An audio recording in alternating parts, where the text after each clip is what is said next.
Bonjour, j'espère que vous allez bien. Bienvenue sur ma chaîne Créativité Lydie. Alors nous allons faire la 13e activité d'écriture sur la féminité. Alors c'est une activité qui est basée sur le livre de Marie-Lou Brousseau, Retrouver la femme en soi, la quête d'une féminité épanouie. Donc nous sommes mercredi 27 mars et j'espère que vous avez eu une bonne journée.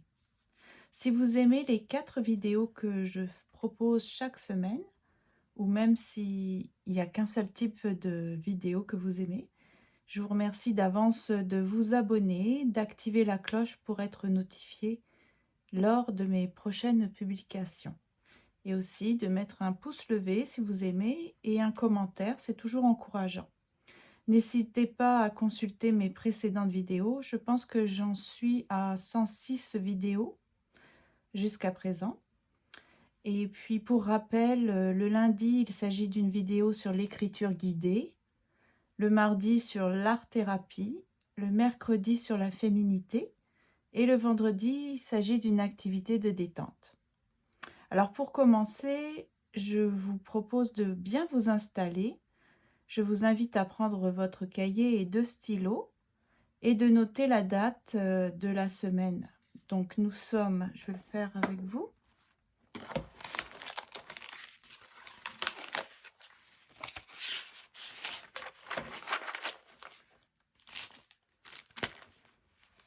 Donc nous sommes le mercredi 27 mars 2024. Nous sommes à l'activité numéro 13. Et on va découvrir de quelle femme il s'agit parce que je vais... Ah, où sont mes petites cartes? Non. Je vais mélanger les cartes. Ce sont des cartes que j'ai fabriquées, pour rappel, avec le livre. Donc j'ai pris les illustrations de l'artiste. Je les ai collées sur des petites cartes. J'ai écrit les questions. J'ai mis le nom de la femme sur une étiquette autocollante et ensuite j'ai plastifié le tout. Alors, je vais prendre une femme au hasard, par exemple celle-ci.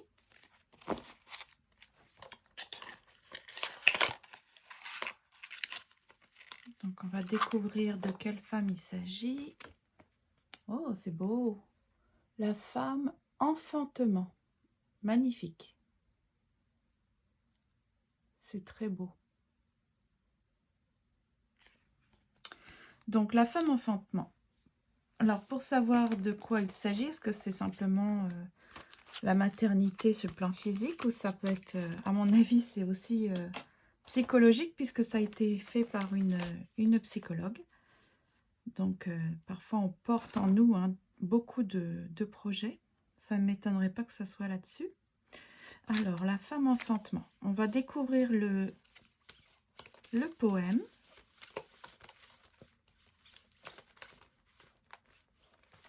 Voilà. Je vais le lire. Mouvement de vie, de l'invisible au visible, de l'intangible au tangible, du miracle à la naissance. Dans le don total, j'accueille l'imprévisible, le cadeau ultime de l'existence. Je m'ouvre au mystère de la vie. Peu importe sa forme et ses couleurs, il m'enseigne l'amour. Aujourd'hui, je donne vie à mes désirs. J'observe mes faiblesses, mes forces, mes limites. Je coupe le cordon m'attachant à mon œuvre. Avec amour et tendresse, je l'enfante. Je suis la femme enfantement, donnant vie à ce qu'elle porte en elle. Magnifique. Franchement, il est magnifique ce poème. Ça donne le goût de l'écrire. Très très beau. Donc c'est ça. La femme enfantement représente le degré de mûrissement d'un projet, humain ou matériel, et la capacité de lui donner naissance ou de le laisser s'élaborer. Très très beau. Enfanter ne demande pas seulement de mettre au monde un bébé ou un projet, mais de l'accepter avec ses imperfections, ses incomplétudes, sa délicatesse, sa force, etc.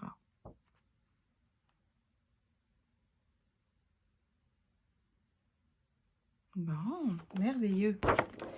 Alors pour ça, pour être inspiré, si on peut dire, avoir des idées de rédaction, voyons donc. Où est-ce que j'ai mis mes... Je croyais être préparée, mais je suis pas si préparée que ça. J'ai besoin de mes images. J'ai besoin de trouver une image d'une femme pour la coller ici. Donc, je vous encourage aussi à aller chercher vos magazines ou à la dessiner. Qu'est-ce qui, selon vous, représente la femme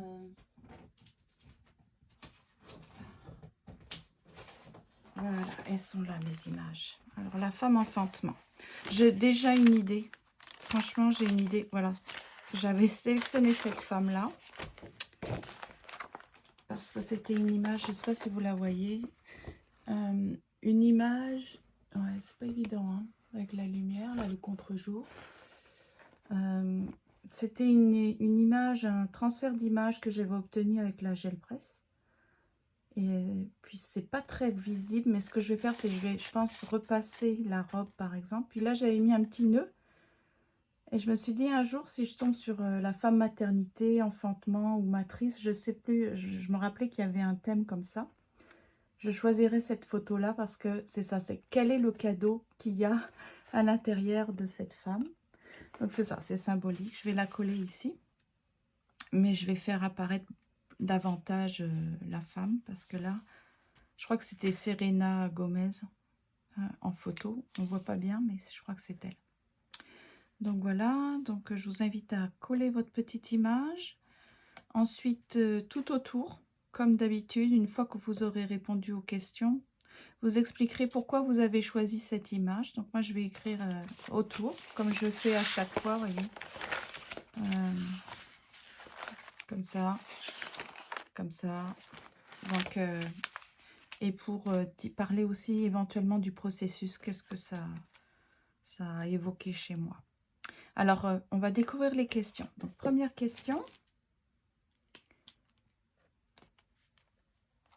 Suis-je ouverte à accueillir? On avait fait la femme accueil. Donc, vous pouvez éventuellement retourner faire cette femme-là. Je pense que ça vous donnera des idées. Si vous avez besoin de quelques idées sur l'accueil. Comment est-ce qu'une femme peut être dans l'accueil? Ensuite, deuxième question. Quel est mon état d'esprit? Donc peut-être quel est mon état d'esprit en ce moment?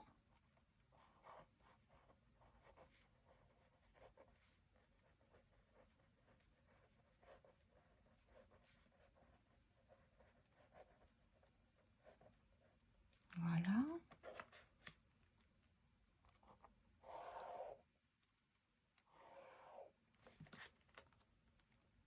Troisième question. Comment pourrais-je me préparer sur les plans physiques, psychiques et spirituels? Effectivement, si on veut accueillir et qu'on trouve qu'il y a une résistance, eh bien, il faut une préparation. Il faut, comme un entraînement, il faut préparer le terrain pour que ça soit plus facile pour nous d'accueillir les changements, les nouveautés, le travail sur soi. Donc, il y a des choses à mettre en place. Donc, comment pourrais-je me préparer sur les plans physiques?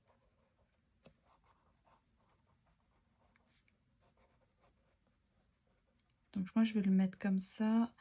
Je vais mettre plan physique. Je vais laisser quelques lignes pour dire comment est-ce que je peux me préparer sur le plan physique. Sur le plan psychique, donc pareil, quelques lignes. Et puis, sur le plan spirituel, ok, voilà.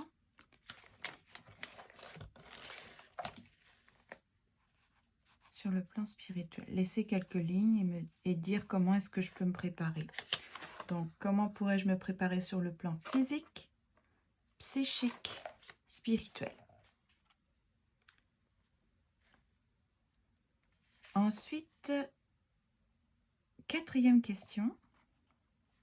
Sur le plan créatif, comment est-ce que j'identifie mes réticences à donner naissance à une œuvre et que je compose avec elle? Donc, c'est ça, il y a certaines personnes qui ont un blocage, par exemple un blocage sur la page blanche, un blocage quand ils ont du mal à lâcher prise, à accepter de se salir ou que ça soit pas parfait. Donc, c'est sur le plan créatif.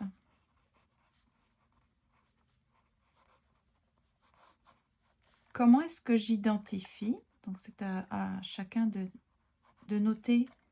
Est-ce qu'il y a des réticences? Est-ce qu'il y a des... Vous vous imposez vos propres limites? Si oui, lesquelles? C'est bien de les identifier. Comme ça, après, c'est plus facile de travailler dessus. Donc,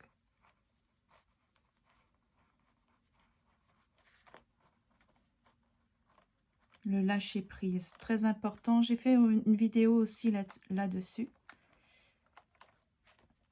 Quand on découvre le lâcher prise, c'est vraiment un accès à une liberté incroyable, merveilleuse. Parce que déjà, la vie est assez compliquée comme ça, mais en plus, on a le don de se la compliquer encore plus. C'est bien dommage. Donc, ça vaut la peine de travailler dessus, de vouloir déjà.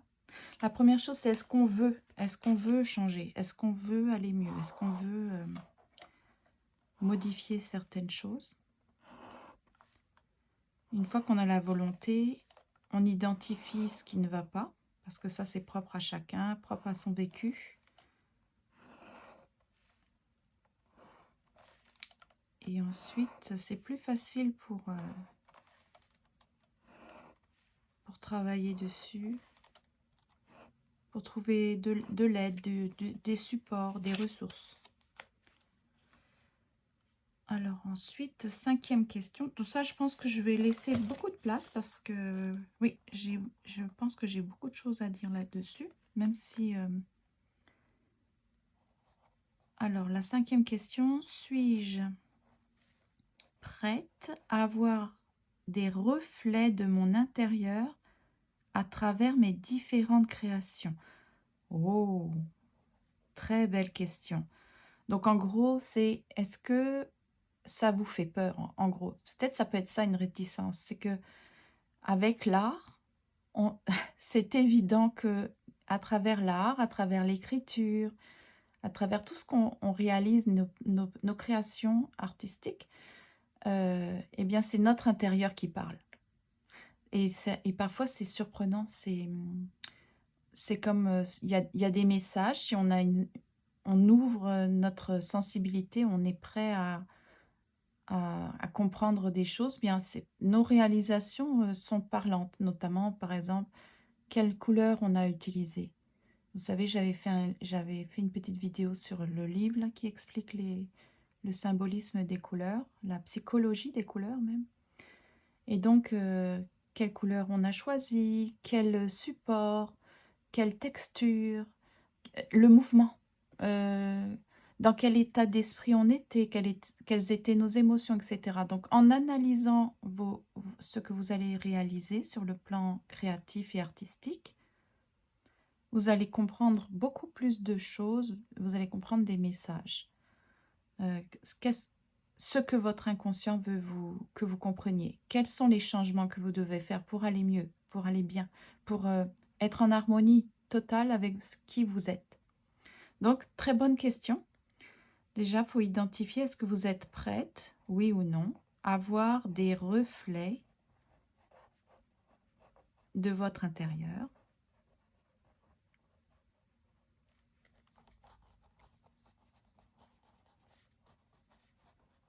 à travers vos différentes créations ou réalisations.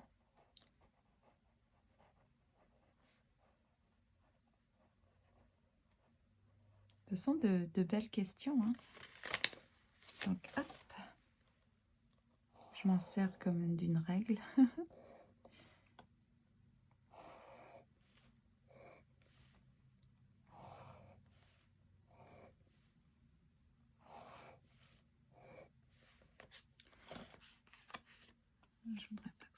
risque. Ensuite, 6e question. Donc là, je pense que j'ai pas énormément de choses à dire parce que je connais déjà la réponse. Donc je pense que ça va suffire. 6e question. Puis-je créer pour m'amuser et me délivrer? Ah. Donc, puis-je créer pour m'amuser? C'est ça, faut pas se prendre trop au sérieux. Hein, et me délivrer.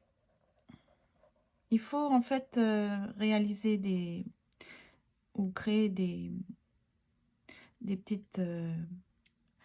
j'ai pas envie de dire œuvres parce que ça c'est très... Je pense, en tout cas, je n'ai pas l'impression que je fais des œuvres parce que je suis pas... En tout cas, je vais pas rentrer là-dedans. Donc simplement des réalisations artistiques. Donc j'ai constaté que quand on se met à la place d'un enfant ou qu'on retrouve notre état d'enfance, quand on était enfant, on ne se prenait pas la tête. On ne se souciait pas, on ne se comparait pas, on n'était pas sans arrêt en train de se dire « Oh là là, je vais être jugé, ceci, cela ». Non, on s'amusait. Voilà, on s'amusait, on prenait quelque chose, on le déviait de son usage initial. On s'amusait, on créait, on inventait toutes sortes d'histoires. Et c'est ça, en fait, quand on arrive à retrouver cet état-là d'enfance, d'insouciance, d'amusement, d'émerveillement pour tout, vraiment, on a beaucoup, beaucoup de plaisir à réaliser des choses artistiques. Ça fait du bien, voilà. On lâche une pression énorme qui est du jugement, de l'auto-sabotage, le syndrome de l'imposteur, enfin toutes sortes d'affaires qui appartiennent aux adultes. Hein, voilà. Donc, je vous souhaite une très belle rédaction. Moi, je vais avoir beaucoup de plaisir, ça c'est certain, à répondre à ces questions-là. Je pense que je vais répondre avec cette jolie petite couleur. Donc, je vous souhaite une belle soirée, un beau jeudi, et puis je vous dis à... Comment on appelle ça? Je ne sais pas comment on appelle ça, mais je vous dis à vendredi pour l'activité de détente. Merci, à bientôt.